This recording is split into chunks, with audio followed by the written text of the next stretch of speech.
continue along here post Christmas with Indiana prep. Like I've said before, excited about this matchup, this bowl game, Tampa.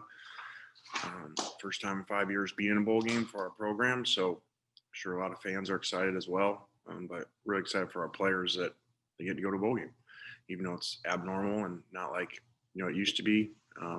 We just basically go one day early, but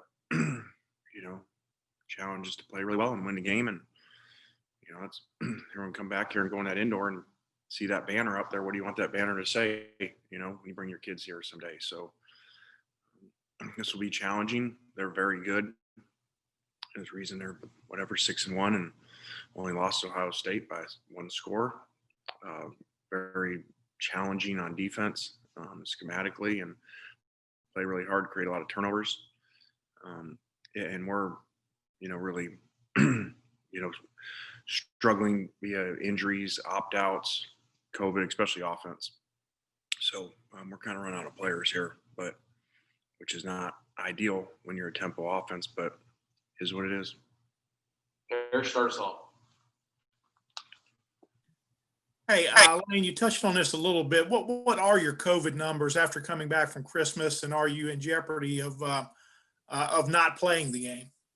We've not talked about not playing. I think, we just want to play, so to be part of a bowl game after this long of one, and so we've not even discussed that. So I don't even know what our numbers are because we're just going. And I actually think some teams did that this season, even in our conference, that we're under, and just decided to go play anyway. So it's challenging, like I said, and for whatever reason, early in the year, our issues were on defense, with injuries and COVID, and now they're on offense. And obviously, we in last game with, our two most productive players in the pass game opted out, didn't play in the game. And probably the next best or next explosive receiver from a, yards per catch standpoint goes out of the game, and starting tailback goes out of the game. So that's a lot to handle. How is Indiana different without Penix at quarterback? I just think, changed a little bit. He was such a good athlete. That, they still run the ball really well with a bunch of backs and really good offensive line. So, and we've had challenges obviously all year on defense, regardless of it's a freshman quarterback, new quarterback, whatever. So, we've had a big challenge to play really well on defense, special teams, and help us out with our offensive issues. Go to David. Yeah, Lane, two-part question. Just can you tell us where you're at in terms of searching for a new defensive line coach, and who will assume those responsibilities in the bowl game?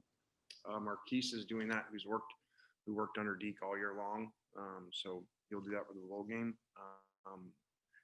We will start that after the bowl game. We just want to focus on this game, and then there'll be plenty of time to work on that because it was really no recruiting. I feel like 95% of kids are signed for the most part. So, recruiting used to be something why you would speed up hires, but that's not really important, and we're almost out of spots anyway. Okay, looking at Indiana, do they resemble anyone that you played in the regular season? If so, who? No, I think defensively, I feel like playing a lot of Ole Miss when we were at Alabama. With some of the scheme, especially in the coverage area. So, like those good defenses played really hard, undersized at some positions, but, forced a lot of turnovers and negative plays. That's what these guys do. Thank you. Go to John. Lane, you kind of mentioned them defensively there. Are they, you think, the best defense you've seen this season, the Hoosiers? I don't know that. They are as productive as any defense.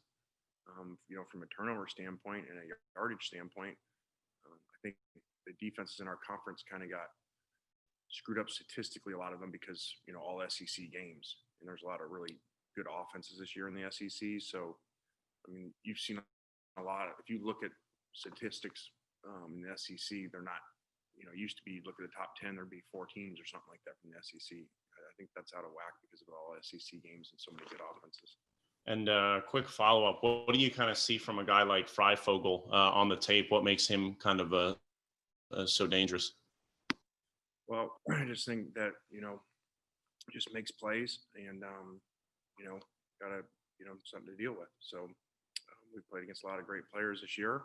And, this is just, I feel like we're just playing another SEC game.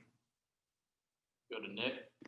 Lane, you brought up last week a couple of the opt-out decisions. Is it still just Kenny and Elijah, or have any other guys came to you and said that they won't be playing? We actually have a few guys up in the air, some that have taken some time off here at Christmas that we start back tomorrow. We're going to have an answer where they're at. So, I mean, I don't know. This is just where we are. We're recruiting our own players to play in a bowl game that they've never played in. So it is what it is. I know you didn't get too much evaluation time between LSU and the holiday, but have any of these young receivers or tight ends kind of stood out as guys that you might be able to showcase in this bowl game? I think tight end will be by committee. And receivers, there's not really many numbers left, an opt out during the season. Obviously Elijah, some injuries during practice. So we don't have many guys there. I think we only have like 6 scholarship receivers left. Leo, go ahead.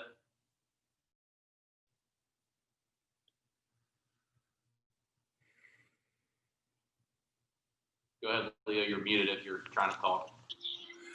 Coach, normally you'd be at the bowl game enjoying everything and, getting 3 or 4 days and it would be a reward. How hard is it to convince your players now, showing up the day before, like almost like business as usual, that this is a reward? Well, we were able to push back coming back till the next day. So I think that they're excited about that, because we're going to get there Thursday night. Didn't want to go out New Year's Eve, 2 nights for the game, with COVID issues and stuff. And so, they're going to be trapped in the hotel. So at least we were able to give them, Saturday we're going to stay down there. So they'll have a chance to get out a little bit after the game. Go to Kevin. Yeah, Coach. Tom Allen, I guess, worked with your brother. I don't know if you've picked your brother's brain at all about that and your thoughts on just overall some of the family ties and what he's been able to accomplish at Indiana. I haven't. Chris was just busy losing to the Jets, so I didn't want to bother him. We do, have a lot of background in the scheme, just from going against it, and some of it kind of comes from a Tampa background, for my dad and stuff. So, and my dad here, I think, made it easier not to have to call Chris. And just a quick follow-up, I'm talking to Jason Jones when he was mentioning you at FAU.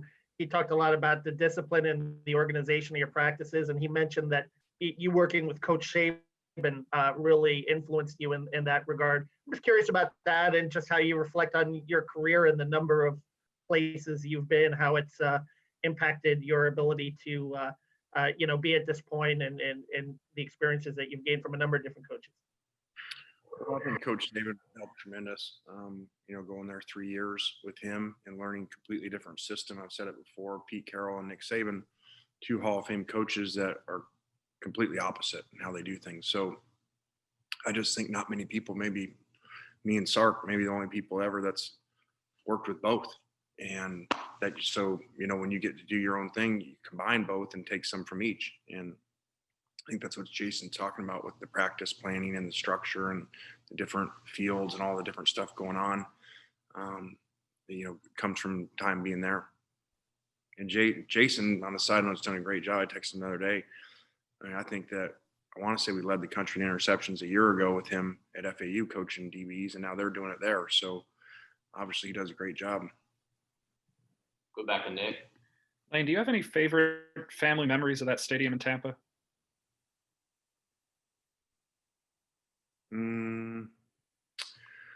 That's a good question. I mean, I remember the old Sunboro more when I was younger going there. And I want to say that maybe the first playoff win I was at there, I did not won in the playoffs forever.